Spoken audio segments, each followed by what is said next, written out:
গায়ের রং সাদা দেখলে সবাই কেন জানি ঝাঁপিয়ে পড়ে। সবচেয়ে ডিসক্রিমিনেশন বাংলাদেশে মানুষের গায়ের রং নিয়ে। আমি আফ্রিকার অনেকগুলো দেশে কাজ করেছি। তাদের গায়ের রং কয়লার মতো কালো, কিন্তু অনেকে মানুষ হিসেবে অনেক উত্তম মানুষ। রং কোনো বিষয় নয়। বাগানে কিন্তু ধুতরার ফুলও হচ্ছে, আবার গন্ধরাজও হচ্ছে।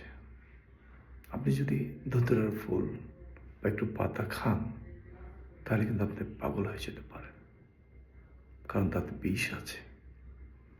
আর যদি সুগন্ধি ছড়াতে চান, তাহলে গন্ধরাজের পাতা একটু খান, সুগন্ধি ছড়াবে। দুটো রঙে কিন্তু সাদা, গায়ের রঙ কিন্তু দুটোই সাদা। শুধু দৃষ্টিভঙ্গির ব্যাপার, চেনার ব্যাপার। আপনার নাক চ্যাপ্টা, গায়ের রং কালো, কৃষকের ঘরের সন্তান আপনি, এইসব হীনমন্যতায় ভুগবেন না কখনো। আপনাকে এক্সট্রা অর্ডিনারি হিসেবে বানানো হয়েছে। আপনার মতো এরকম নাক, চোখ, এই চেহারার মানুষ পৃথিবীতে দ্বিতীয়টি নেই ভাই। দ্বিতীয়টি তৈরি করা হয়নি। You are really extraordinary. আপনার ব্রেনে 86 বিলিয়ন নিউরন দিয়ে তৈরি করা হয়েছে। কত মেধা আপনার মধ্যে লুকিয়ে আছে। নিজের মধ্যে ডুব দেন এবং দেখেন আপনি কত কিছু জানেন, আপনার গভীরতা কত। নিজেকে জানেন, সারা পৃথিবী অপেক্ষায় আছে। আপনার যে একটা নাক, ছোট চোখ, হরিণের মতো চোখ হয়নি, এইসব নিয়ে পৃথিবী বসেনি।